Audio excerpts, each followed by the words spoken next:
In a place far from the noise of the modern world, where the mountains stand tall and silent, life moves at a different pace. Here, in the remote villages of Afghanistan, every day is not just lived, it is survived. Winter arrives without mercy. The cold seeps into every corner, into the homes, into the alard, and even into the bones. For this couple, life is simple, but never easy. Each morning begins before the sun rises. The air is freezing, and the only warmth comes from a small fire, carefully kept alive through the night.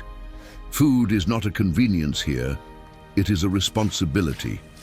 With practiced hands, they begin preparing bread the traditional way. Flour, water, and patience. Every movement tells a story passed down through generations. The dough is shaped with care, placed gently against the hot surface as the fire crackles beneath. This is more than just cooking. It is survival. It is tradition. It is life outside. The world remains harsh and unforgiving. Snow covers the alard, and the wind howls through the mountains, reminding them of how fragile life can be. But inside this small home, there is warmth, not just from the fire, but from resilience, from love, and from the will to keep going. Every piece of bread they bake is a victory against the cold, against the isolation, against the soot reality of their world. As the sun slowly sets behind the mountains, another day comes to an end.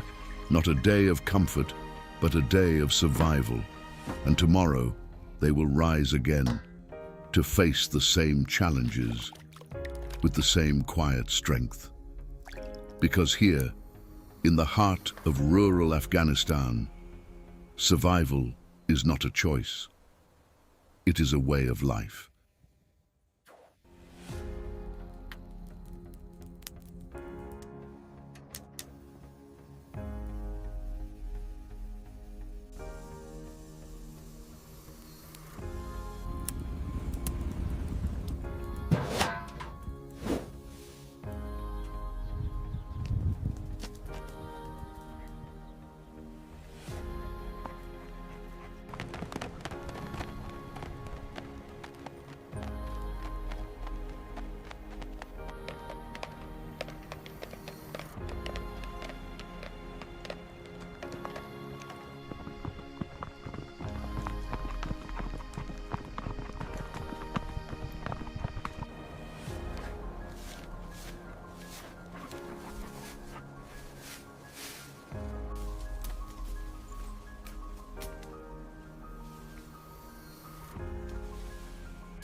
Catching up to you!